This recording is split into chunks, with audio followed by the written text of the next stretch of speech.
Good afternoon. I invite you to stand as you're able and sing hymn 508 in the blue hymnal, 508.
You may be seated. Welcome, friends. I'm Scott Walters, the rector here at Calvary Church, and I'm delighted to welcome you to another day in the 102nd year of this preaching series at Calvary.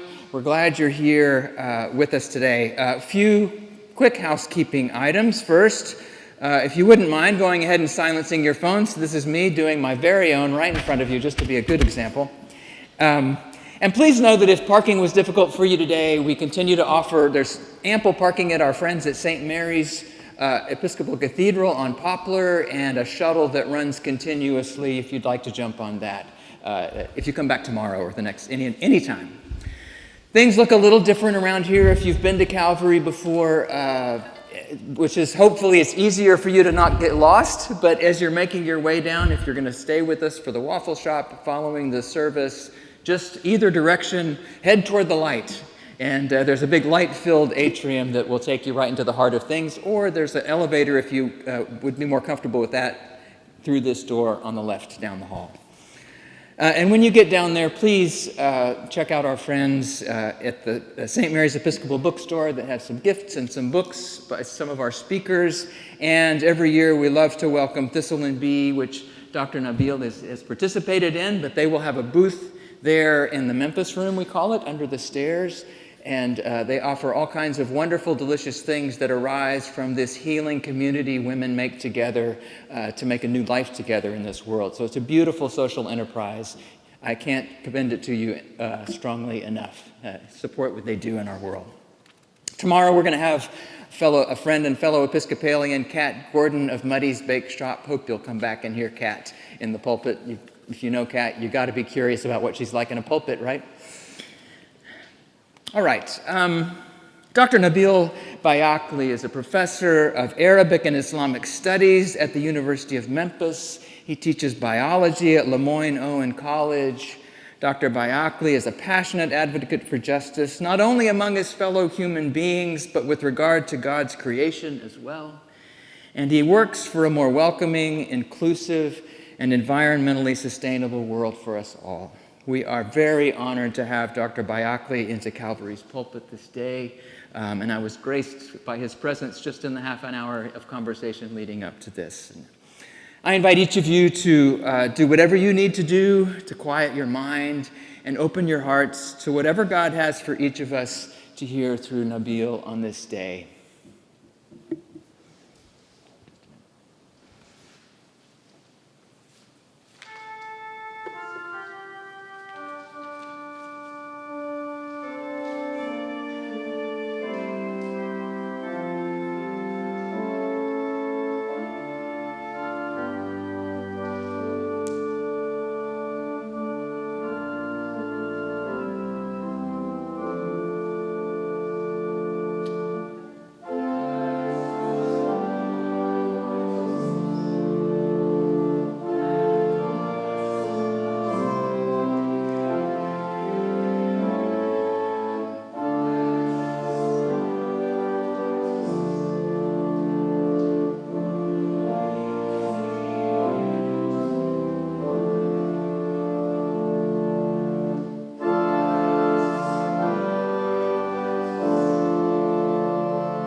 A reading from the Quran, chapter 2, verses 1 through 16.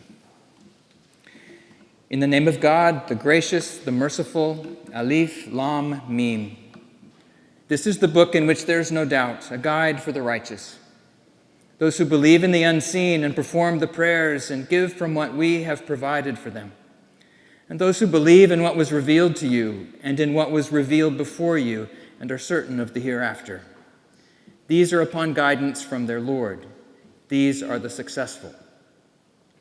As for those who disbelieve, it is the same for them, whether you've warned them or have not warned them. They do not believe. God has set a seal on their hearts and on their hearing and over their vision as a veil. They will have a severe torment. Among the people are those who say, we believe in God in the last day, but they're not believers. They seek to deceive God and those who believe. But they deceive none but themselves, though they're not aware. In their hearts is sickness, and God has increased their sickness. They will have a painful punishment because of their denial. And when it is said to them, do not make trouble on earth, they say, we are only reformers. In fact, they are the troublemakers, but they are not aware. And when it is said to them, believe as the people have believed, they say, shall we believe as the fools have believed? In fact, it is they who are the fools, but they do not know. And when they come across those who believe, they say, we believe. But when they're alone with their devils, they say, we are with you. We were only ridiculing. It is God who ridicules them and leaves them bewildered in their transgression. Those are they who have bartered error for guidance, but their trade does not profit them, and they are not guided. Here ends the reading.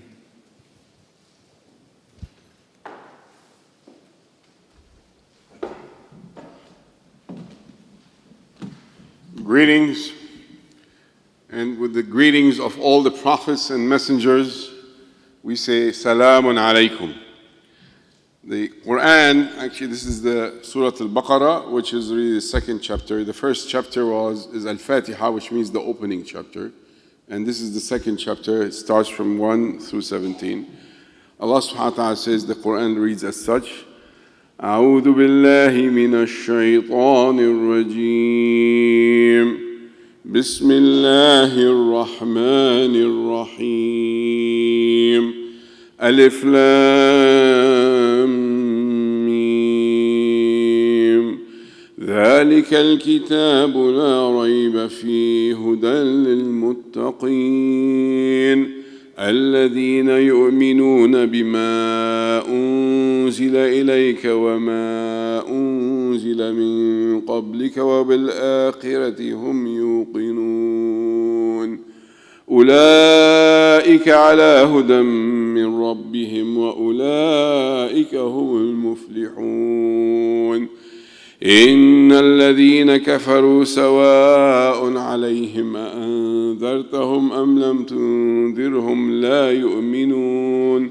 ختم الله على قلوبهم وعلى سمعهم وعلى أبصارهم غشاوة ولهم عذاب عظيم ومن الناس من يقول آمنا بالله وباليوم الآخر وما هم بمؤمنين يخادعون الله والذين آمنوا وما يخدعون إلا أنفسهم وما يشعرون في قلوبهم مرض فزادهم الله مرضا ولهم عذاب أليم وإذا قيل لهم آمنوا كما آمن الناس قالوا أنؤمن كما آمن السفهاء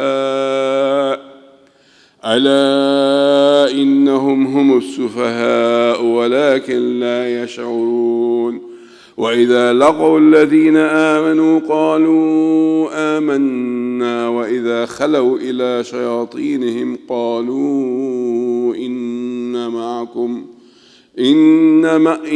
معكم إنما نحن مستهزئون الله يستهزئ بهم ويمدهم في طغيانهم يعمهون أولئك الذين اشتروا الضلالة بالهدى فما ربحت تجارتهم وما كانوا مفلحين صدق الله. And before I get into my lecture, I have to really thank Reverend Scott for the invitation. I've been here before many, many years actually, and I used to work with Thistle and Bee on the garden on Estival Street. We used to mend it and tend it and harvest the beautiful and the good cherry tomatoes and the herbs and all that. So, and bring it here. So it's really a homecoming back here.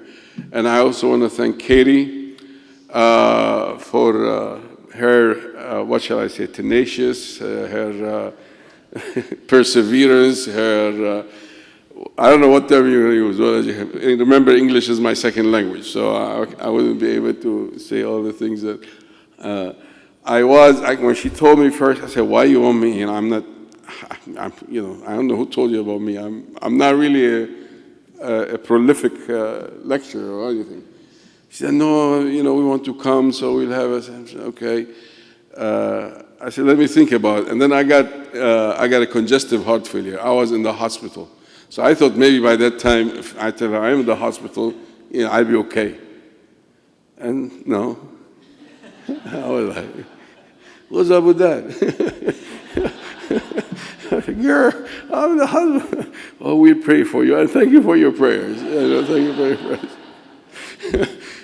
Today, as you can tell, actually I'm a little bit under the weather. But I thought if the hospital did not stop her, you think a little bit under the weather is going to stop her? So I just have to come and, do the lecture. So thank you for your perseverance and your, and I thank also Dr. Orman. Actually, he's here. I haven't seen him in a long time. He's one of my good friends. So, and for those who came from St. Luke's, we have a good relationship with St. Luke's. They are an everlasting relationship. We've been there for a long time at Masjid al-Nur, which is the mosque right across the street, is the mosque where I used to go when I was getting my PhD at the University of Memphis. And we have a beautiful, beautiful relationship with them. At some time when we were building our mosque, because it was just a house, they actually gave us a place so we can pray 5 daily prayers. And I still remember the pastor, he was a chaplain at that time, Davenport. He said, "Are you going to come and pray here?" I said, "Yes."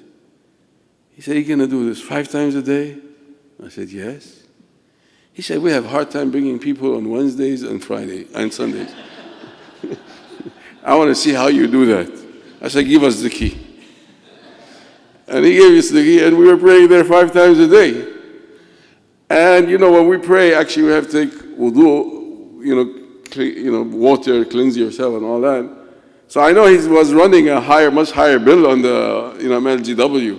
So we just wanted to offer, we say we'll pay the bill, because I know we are the one who's using it, and he wouldn't accept that. So that's actually the blessings of a relationship with St. Luke's. So thank you for coming. So the verses in the Quran that we have read and translated actually talks, Allah subhanahu wa ta'ala in the beginning of the second chapter divides or puts the human beings into 3 different groups. The first is the believing groups.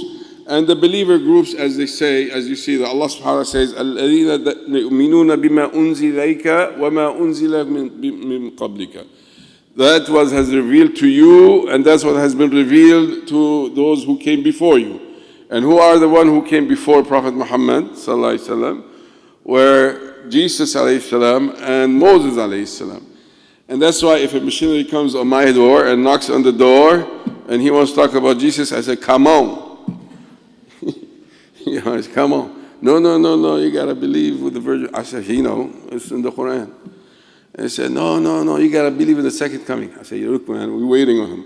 We pray 5 times a day waiting for him to come in." "Yeah, Muslims." I say, "Yeah, we are Muslims and we believe in all of that."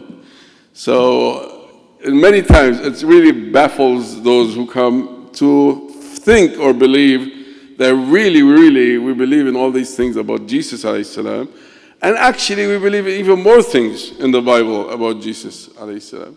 And the same thing with Moses. If you want to tell us about Moses, there's a famous dua. Say, "Rabbi shrah li sadri wa yassir li amri wahlul 'uqdatan min lisani yafqahu qawli." This is a dua. This is a supplication from Moses alayhi salam, which says, "Oh my Lord, open my chest, yassir li amri, make my affairs easy, wahlul 'uqdatan min lisani, and release a tongue, lips, because Moses had a speech impediment. Yafqahu qawli, so the people will understand what I'm saying." And this actually we're supposed to say every time we're going to talk. So this is a lesson or teaching from Moses alayhi salam. So that's the believer. That's how we believe, and that's why we talk about the Christians and the Jews as Ahl al-Kitab, the people of the book. And this is really an honor. This is really a title. The people of the book means they have a reference, they have a constitution, for life they have something to go back with. So that is the first group, and then the second group, may Allah save us to be from them. Those are the disbelievers. Those who don't believe, and it says Allah subhanahu wa ta'ala, whether you call them, whether you invite them or you don't invite them, whether you tell them about the word or you tell them about the scripture, you tell them about God, whether you do it or you don't, they don't believe. They just simply don't believe. ختم الله على قلوبهم. Because of this, Allah subhanahu wa ta'ala sealed on their hearts. Sealed on their hearts, on their ears and their eyes, so they cannot really hear and they cannot see.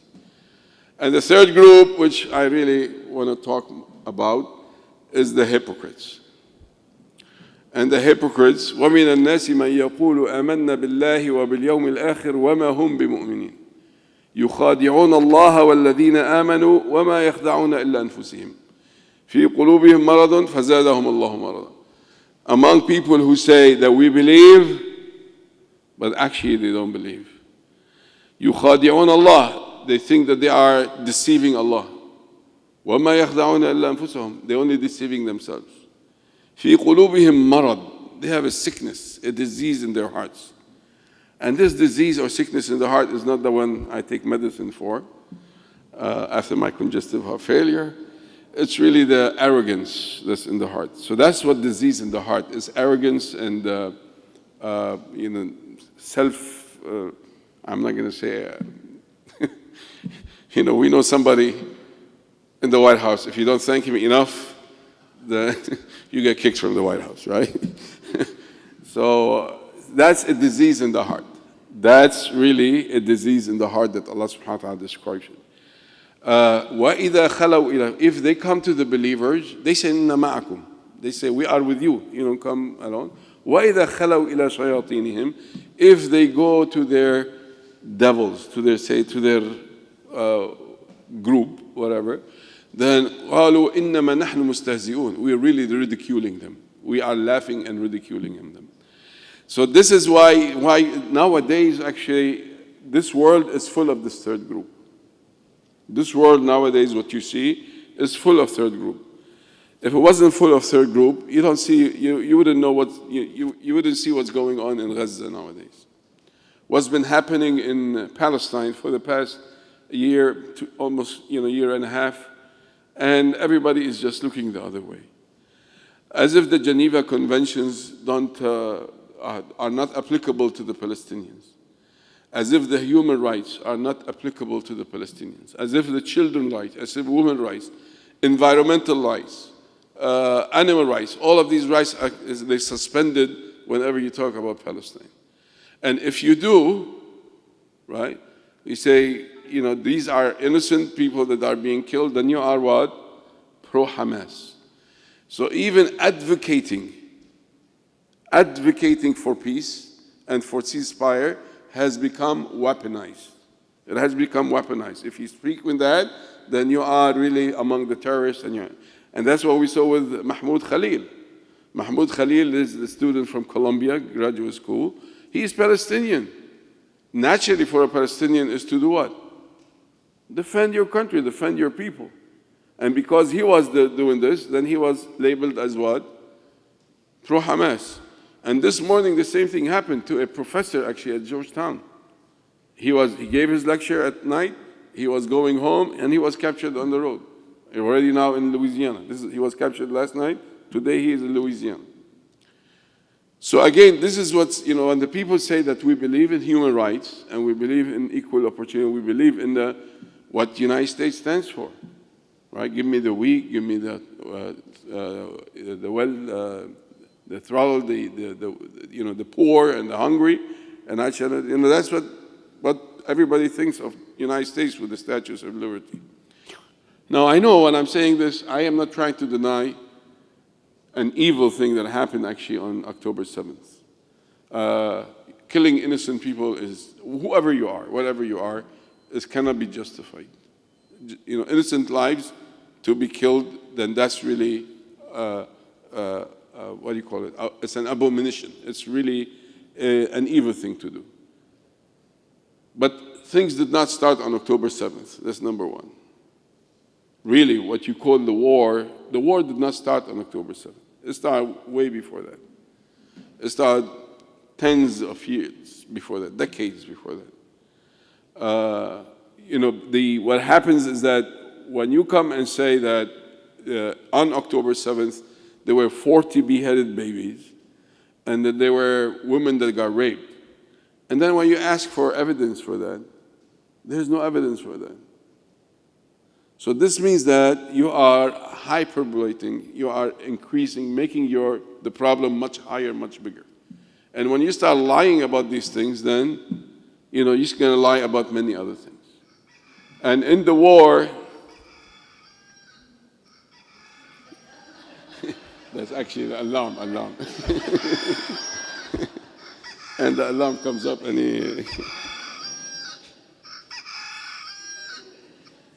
I used to live on a farm, so I did. I'm sorry, it is an alarm, not a phone call. I don't know why it is there, but anyway. So, and the first casualty of war is what? The truth. The truth is the first casualty of war, and then everybody starts spinning things right and left, and you'll never be able to find out what's going on. But what's the facts on the ground is what? There's a genocide going on.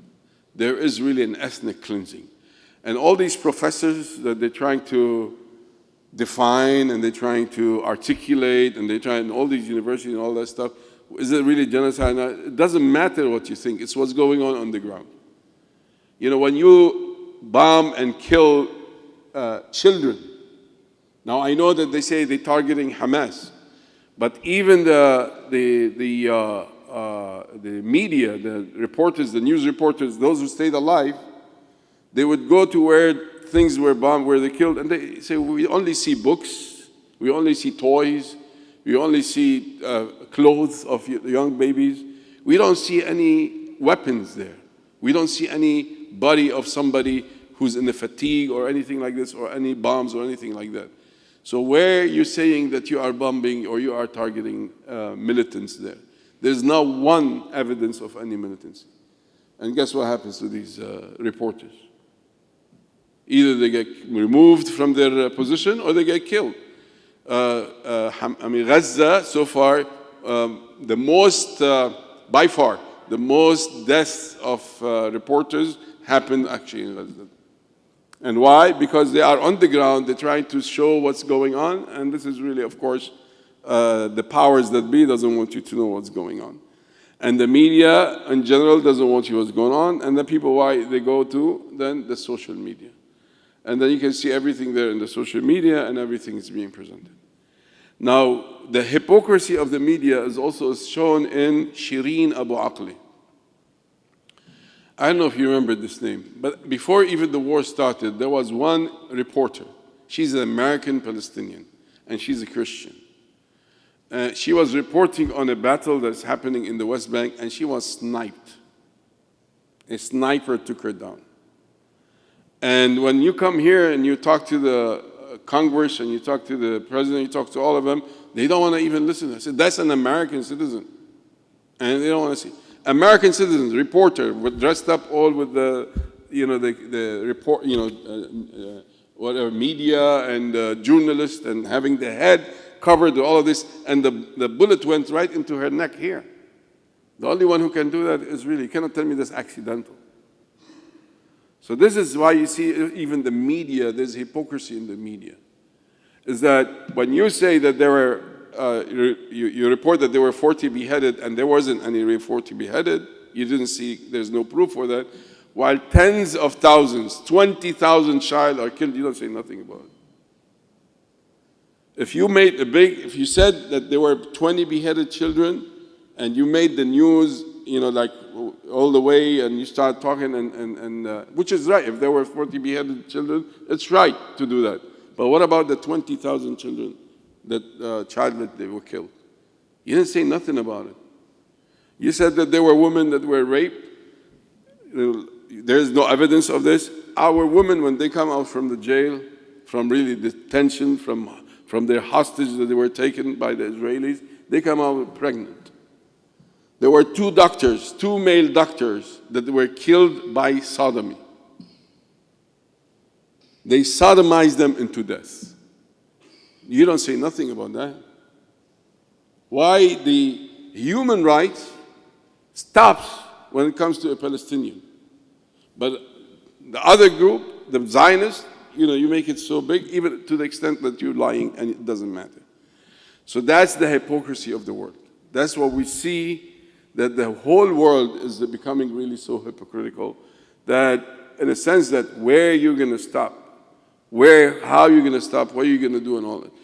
And of course, this is not only on the Muslims.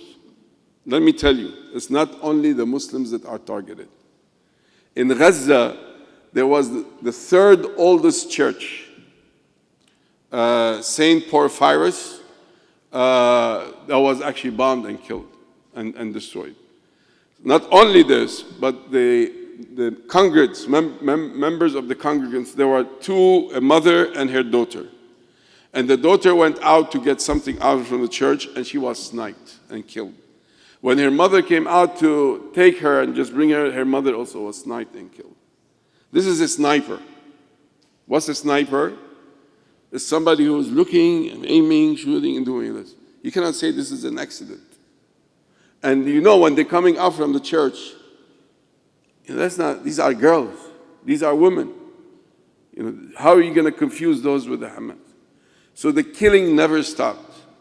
And now, right now, it was reignited and it's coming back again. So that's when we, as individuals, as people who say we are in the free world, There is a famous saying that goes that when they came to the socialists, I didn't say nothing. I wasn't a socialist. When they came to the trade unionists, I didn't say anything because I wasn't a trade unionist. When they came to the Jew, I didn't say anything. I wasn't a Jew. But when they came to me, there was nobody else left. So this point is that it means the way in which you see the government or whoever is in charge dividing the people into their own groups, into minorities. What do you see now?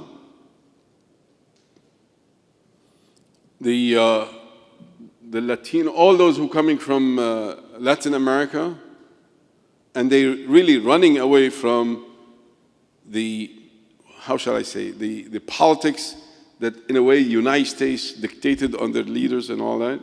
So they're running away and they're coming to this country for freedom, as this country promises. And they are called what? Gangs, killers, criminals, and all that. And they put them all in a plane and they send them, like you saw what happened with the Venezuelans sending them to Salvador. We deported criminals. They tell you there were only like 13 of them from, maybe, I don't know, from MS-13. The numbers are confusing me because of the MS-13 gang. So all the others, they were just deported. And by the time at least when the judge told them that you have stopped on the order, they're already in the sky, they're already gone. So this is to tell the people that we are going against, we want to make America safe again, right? I don't know if you remember when number 47 became elected, the very first thing, he gave amnesty to 1,500 people, 1,500 individuals who were in prison. And those who actually caused the riot, for the election, right? And among them are those who actually killed policemen. We know that, you know that. And these were released. Does that make America safe again? Among those who they were released, they were jailed again because of the criminal things that they done after this. So it just tells you that it's just, I have my own people, I have my own clan, my cabal, and I'm just going to run. So this is with the Latinos, and then comes after the DEI. Whenever when he became Mr. Number 47, when he got to the White House, there was a crash, two planes, right? A helicopter and a plane, over in DC, right? May Allah have mercy on all those who died. But what was the reason that he gave up for the death and for the accident? Anyone remembers? DEI. Well, I couldn't even believe that he could say that. I couldn't believe it. And then the news media reports it and recycles it and keep going all over and over again without challenging it. The two captains were what? White folks. So what are you talking about DEI? But right there, when he started doing this and he started spinning DEI, what happened after that? Anything, right? Can you imagine this? The Department of Justice, now the Education Department, the Environmental EPA, whatever he puts hands on, he's destroying and he's dismantling and throwing. So we're doing government efficiency. If you destroy the government, you're not going to have no government, and you'll be very efficient, because you're not doing anything for the government anymore. And then the thing is that this continues. This continue to be going, right? So he went after the DEI, and then, now he coming and talking about or trying to capture the name went off me. The way he's arresting the Muslims and the Palestinians and for being pro-Palestinian, meaning you are pro-Hamas. And these things are not equal. Most of the people, let me say it, and I am I am a member also of Jewish Voices for Peace. I am a contributing member of Jewish Voices for Peace.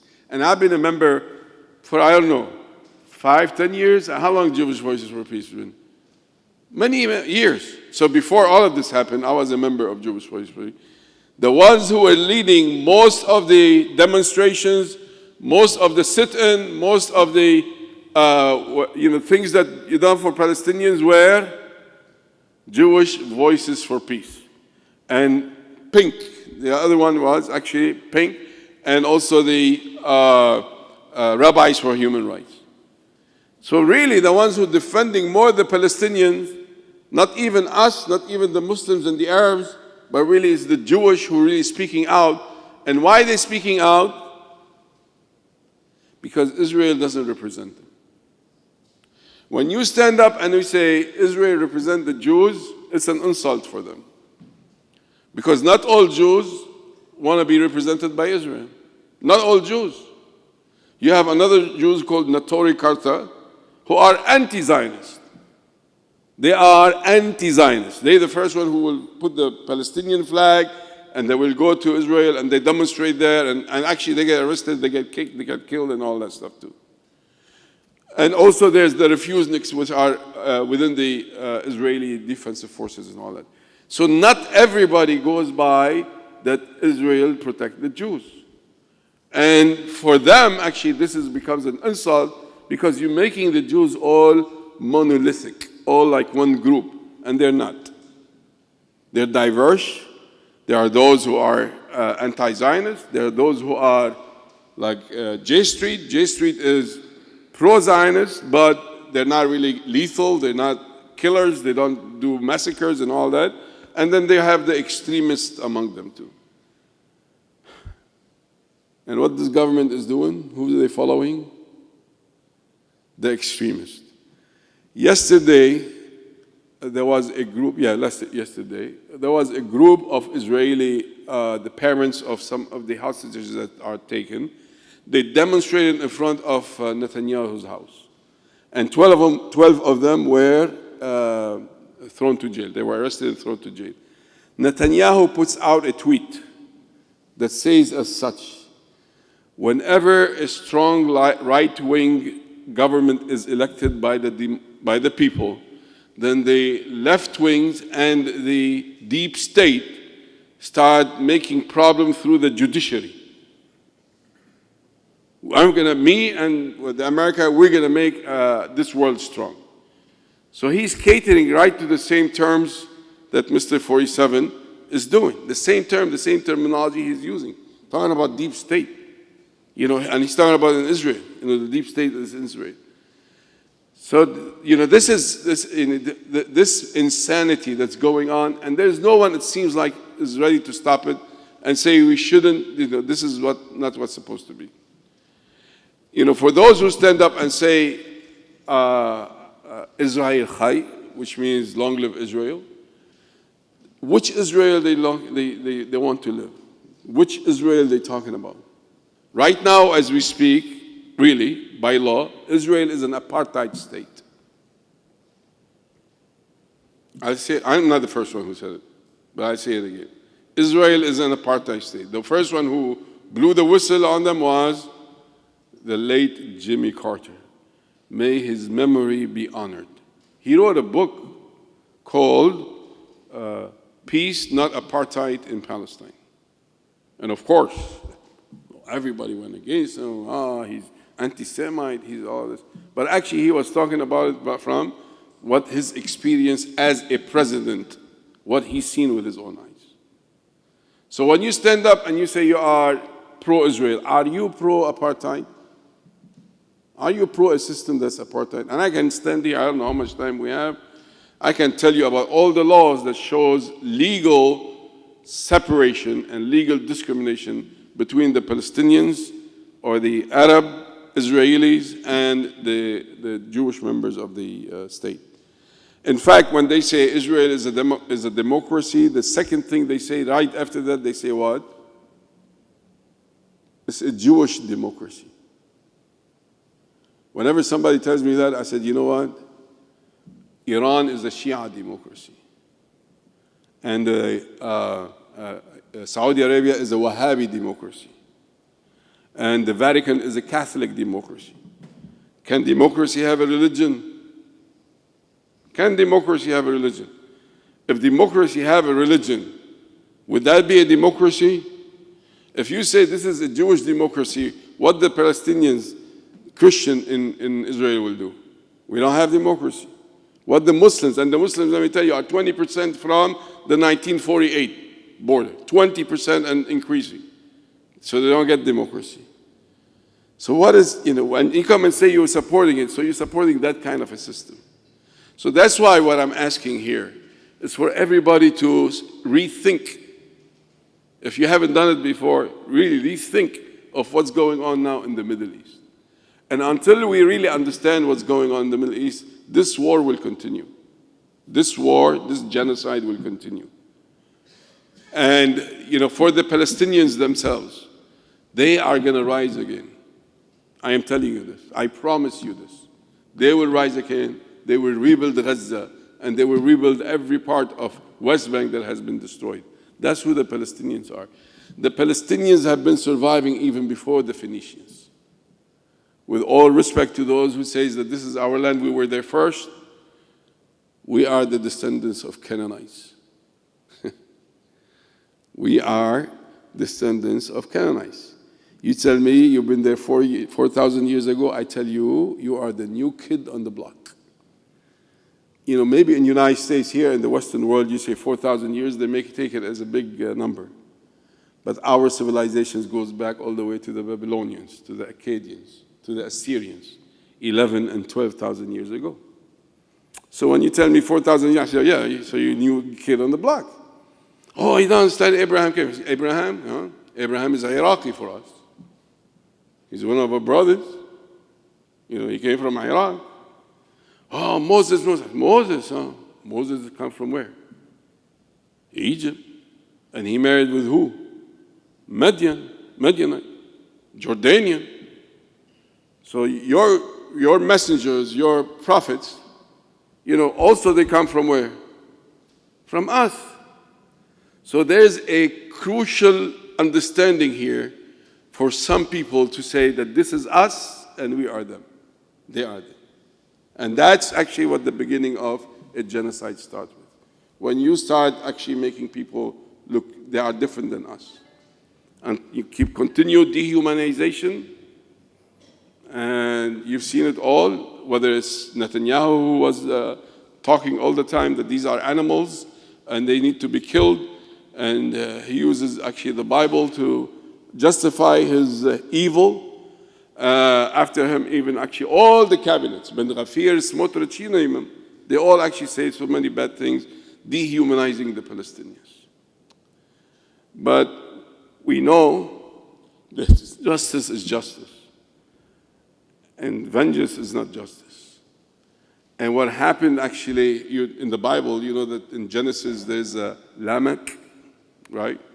The father of Noah, the one who said that if vengeance was given 7 times to descendants of Noah, is given to me 77 times, 77 folds.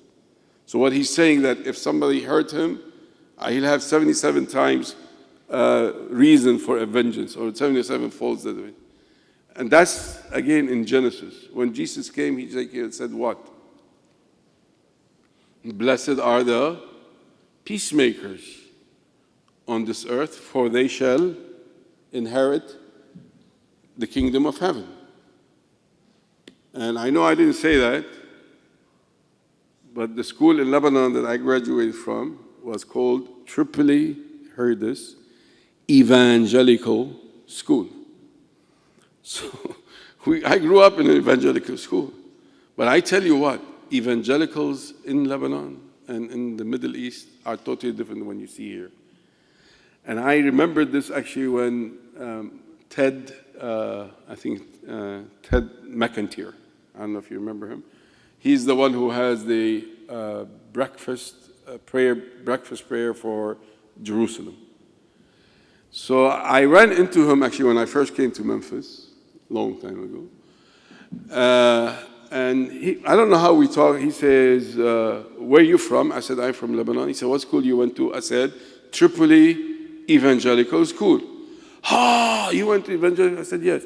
So he gave me his card. He started giving me papers. We meet this, we meet that, all that. And I was like taking them. Yes. And then he said, which church you go to? I said, I don't go to church. He said, yeah, I understand.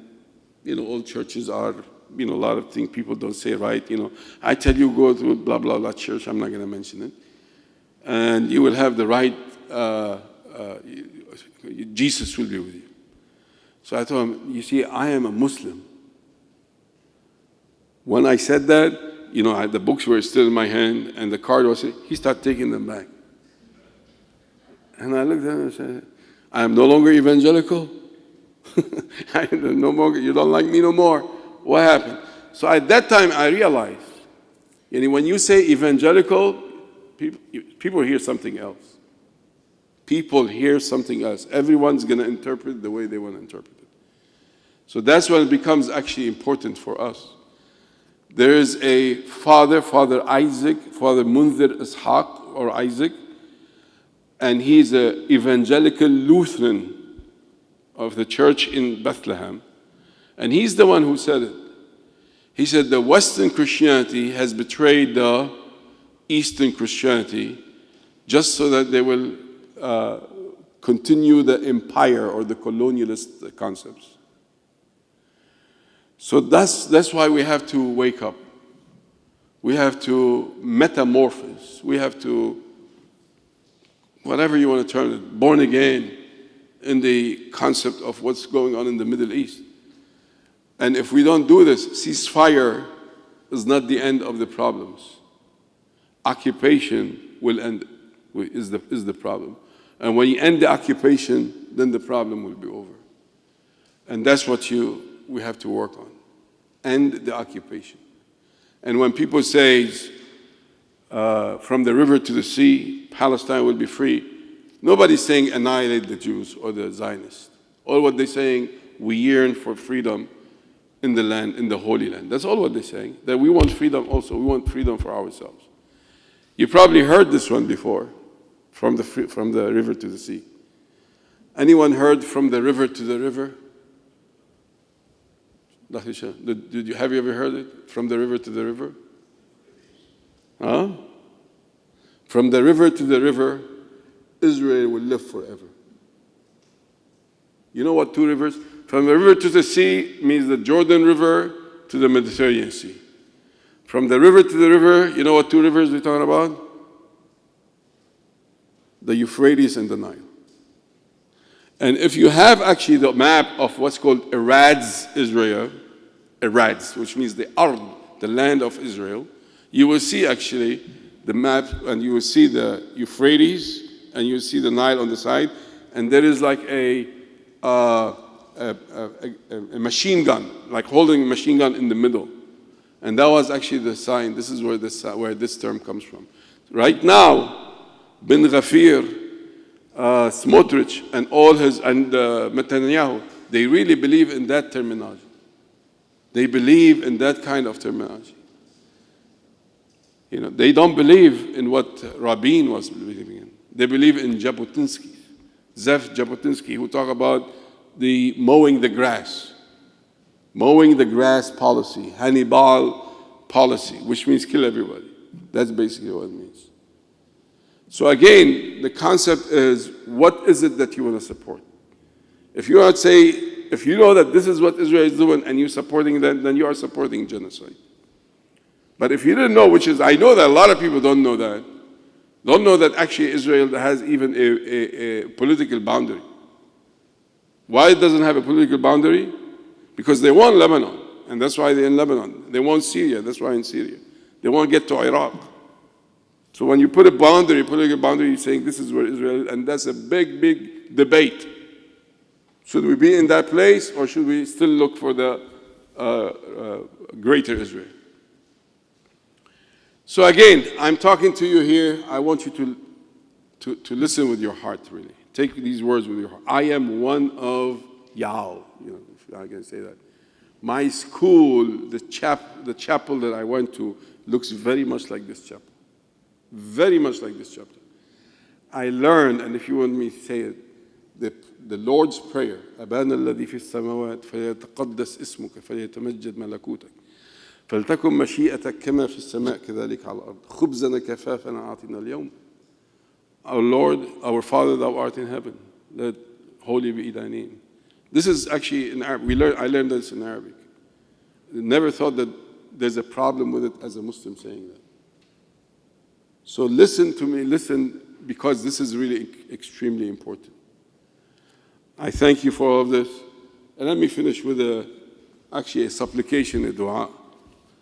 And it's amazing. I didn't tell, I don't know who chose the hymn. Huh? I didn't tell anybody about what I'm going to make dua. But you see here the second, or yeah, I don't know how you quote that, the one that says, that I may love what thou dost love and do what thou wouldest do. This is dua in Arabic, and I want to say this dua here. I wanted to say so that we all actually come in love. If we don't love each other and take care of each other, nothing's going to happen. So bow with me and let me make this dua. I'll do it in Arabic and then translate it into English. اللهم إنا نسألك حبك وحب من يحبك وحب العمل الذي يؤدي إليك. Oh Allah, we ask for your love. And we ask for the ones who love you, the love of the ones who love you. So this way we all will be in love. And we ask you to give us the actions, make us lead to the actions that gets you to your love. Thank you for inviting me, and I hope I didn't transgress too much. Thank you. Thank you. Thank you.